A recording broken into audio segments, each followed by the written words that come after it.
Hi guys, today we'll talk about how can you disable weather notifications on your app. We're going to figure out the solution on how you can do that on your app.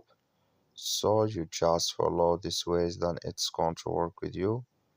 So all you have to do, so you just go down, you click here on your name down here, you just click here on your name. It's going to take you to this list. It's going to show for you like this here. So then you just click here on settings, then you come to next step here, click here on notifications. So then you come to this list here, then you just click here on water here. So then you come here to water notifications, then you click in this sign or this color. Like you see a color, it's gone, that's mean here water notifications disabled with us now. That's all you have to do. That's all. Thank you for watching. Don't forget to support us by like and subscribe.